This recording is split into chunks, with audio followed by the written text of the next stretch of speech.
네, 오늘 금요일을 맞아서 한 주간 경제 이슈들 전체적으로 정리해보고 다음 주 전망과 함께 우리가 체크해야 할 사항들까지 한번 정리를 해보도록 하겠습니다. 오늘도 하나대투증권 김도원 선임연구원과 함께하도록 하겠습니다. 어서 오십시오. 안녕하세요. 네, 안녕하세요. 처음 뵙겠습니다. 예, 처음 뵙겠습니다. 앞으로 잘 부탁드립니다. 잘 부탁드립니다. 예. 본격적으로 얘기를 한번 시작해보도록 하겠습니다. 아무래도 이번 주에는 저희도 많이 했지만 FOMC 얘기를 안 할 수가 없을 것 같은데요. 저는 이번 회의 결과를 보고 옐런 의장이 참 밀당을 잘하는구나라는 생각이 들었습니다. 삭제할 건 삭제하되 또 내릴 건 내리지 않았습니까? 자세한 소식을 좀 정리를 해주시죠. 그렇죠. 말씀하신 것처럼 이번 주는 3월 FOMC가 가장 중요했다라고 할 수 있겠습니다. 혹자는 옐런 의장이 신의 한 수를 뒀다라고 표현하기도 하는데요. 아시는 것처럼 3월 FOMC는 최근의 화두인 미국의 금리 인상과 결부시킬 수 있어서 매우 중요한 요소입니다. 이번 FOMC에서는 다양한 해석과 또한 상이한 이견들이 지금 난무하고 있는데요. 제가 볼 때는 크게 한 3가지 정도만 주목을 하면 될 것 같습니다.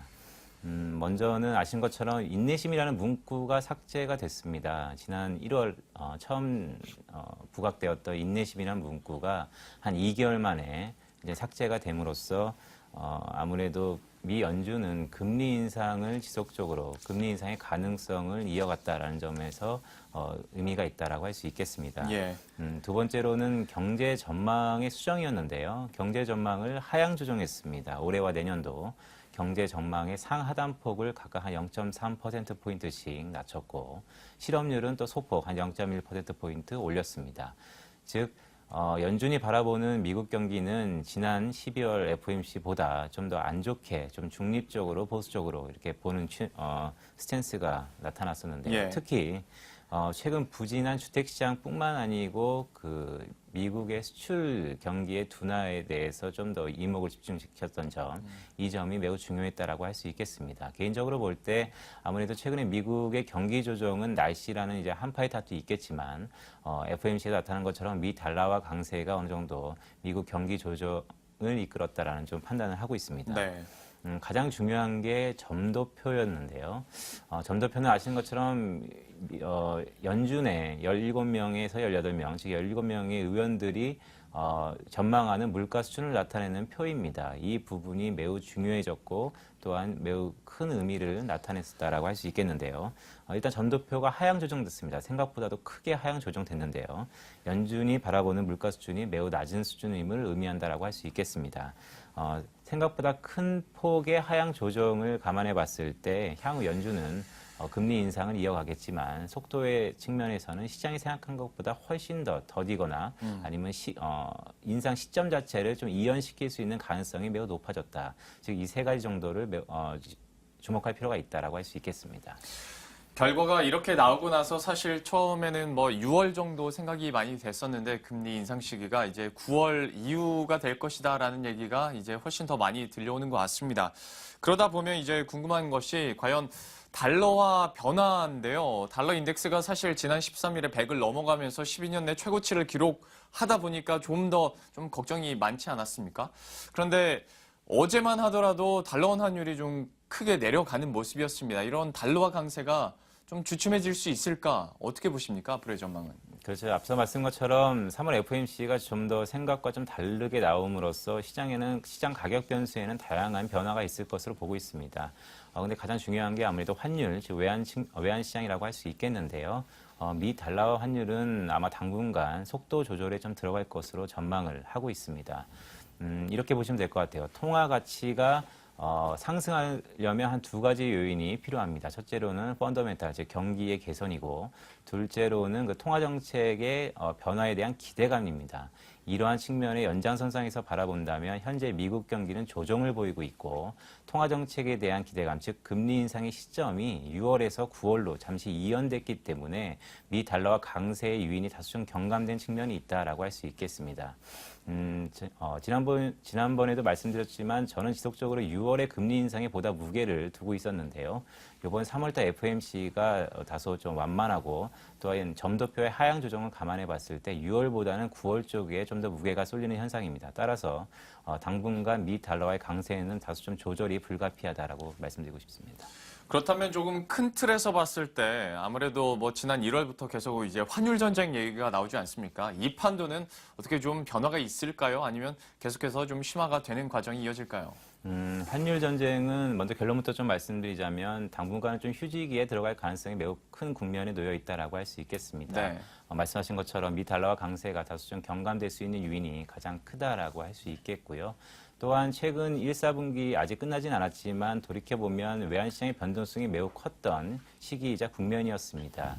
촉매제가 됐었던 유럽과 일본의 추가 양적 완화 가능성이 앞으로 한 4월 한 달간 정도는 다소 좀 경감될 수 있는 부분에 놓여 있다라고 할 수 있겠는데요. 유럽 같은 경우는 이미 유로화는 선반영됐다는 측면이 매우 강하고 또한 최근에 유럽 경기가 점차 개선을 보이고 있는 점을 감안해 봤을 때 유로화의 추가 급락 가능성은 다소 좀 경감됐다. 이런 측면이 미 달러화의 그 어느 정도 속도 조절을 지지한다라고 할 수 있겠고 일본 같은 경우도 오늘 BOJ 의사록이 있었죠. 일본은 추가 양적 완화가 불가피합니다. 즉 지속적으로 가능성은 열어두되 4월 달은 아닐 가능성이 매우 높아졌다라고 할 수 있겠습니다. 4월에는 두 차례의 일본의 지방선거가 있고요. 네. 또한 최근에 구로다와의 그 재정 문제를 가지고 이견을 보임으로써 당장 4월에는 아무래도 아베가 추가 금리 인하, 추가 양적 완화를 펼치기에는 다소 부담스러운 국면, 즉 앞서 말씀드린 것처럼 외환시장의 환율 전쟁의 변동성을 극대화시켰던 유럽과 일본의 그 추가 양적 완화 가능성이 다소 좀 경감됨으로써 네. 당분간 환율 전쟁은 다소 좀 휴지기에 들어갈 것으로 보입니다. 환율 전쟁은 그래도 당분간은 휴지기에 들어갈 것이다라고 판단을 해주셨고요. 잠깐 전체적인 아시아 증시 얘기도 잠깐만 좀 해보자면 뭐 우리나라도 양시장이 분명 고점에 지금 형성이 돼 있긴 합니다만은 뭐 중국이나 일본도 정말 대단한 상승세를 최근에 보여주는 양상이잖아요. 아시아 증시 전반적으로 호조세를 나타내고 있는데 앞으로의 전망은 좀 어떻게 파악이 되고 있나요? 되게 분위기는 좋았죠. 3월 FOMC가 분수령이 될 수 있었는데 아무래도 우호적으로 변하면서 아시아 증시에 대한 기대감이 매우 높은 것도 사실입니다. 환율 전쟁 측면이 제가 말씀드리기로는 당분간은 좀 휴지기에 접어들 수 있다. 즉 환율의 변동성이 좀 제한적일 수 있다는 측면은 아시아 증시뿐만 아니고 우리 증시에도 좀 긍정적인 요인으로 작용할 것 같습니다. 예. 최근에 코스닥 대비 코스피 지수가 워낙 좀 상대적으로 퍼포먼스가 오랜만에 뛰어났는데요. 한 단계 업그레이드된 원달러 환율을 바탕으로 수출주에 대한 기대감이 좀 작용하는 면도 크다고 할 수 있겠습니다. 특히 중국 증시가 아시아 증시를 견인하고 있는데요. 펀더멘탈하고는 달리 좀 수급적인 측면이 물론 있기는 하나 중국은 정부 정책이 선진국의 양적 완화라고 보시면 이해하기 편하실 겁니다. 즉 선진국은 양적 완화라는 돈을 풀면서 경기를 부양한다면 계획 경제인 중국은 정부 정책이 발표할 때마다 양적 완화에 그런 영향력을 끼친다는 점을 들 수 있겠습니다. 이러한 측면을 감안해 봤을 때 남은 3월 한 달간을 놓고 본다면 또한 4월 초반까지의 이런 흐름이 긍정적인 흐름이 이어질 가능성이 매우 높아졌다라고 할 수 있겠습니다. 어느 정도 환율 전쟁 좀 이렇게 지지부진해지고 약간 수직에 들면서 그래도 아시아 증시가 그래도 강세를 기록하고 매력을 어필하고 있는 것 같은데요. 중국 상해종합지수 같은 경우에는 뭐 3,570까지 올랐으니까요. 대단한 흐름인 것 같습니다. 자, 마지막으로 다음 주에 좀 눈여겨볼 만한 이슈들 어떤 것들이 있는지도 함께 정리를 해주시겠어요? 예, 다음 주가 이제 3월의 마지막 주인데요. 어떻게 보면 FOMC의 바로 다음 주다 보니까 그 연준 인사들의 연설 릴레이를 좀 주목할 필요가 있을 것 같습니다. 24일 화요일인데요. 세인트루이스 총재인 블러드 총재를 시작으로 25일과 26일 연이어서 각 지방 연준들 의장들의 연설이 있습니다. 오늘 말씀드렸던 부분 중에 가장 중요한 게 FOMC의 점도표의 하향 조정이었는데요. 네. 이러한 점을 각 연준들은 어떻게 해석을 했고 어떠한 스탠스를 내비칠 것인가에 대해서 주목을 할 필요가 있다라고 할 수 있겠고요.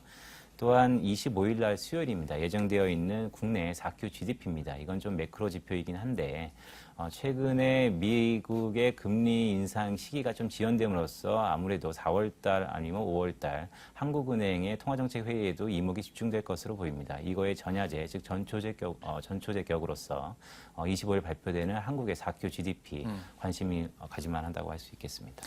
이렇게 해서 다음 주에 체크해야 할 이슈들 함께 확인해 봤고요. 다음 주 이 시간에 또 이 부분에 대해서 다시 한번 정리를 해보도록 하겠습니다.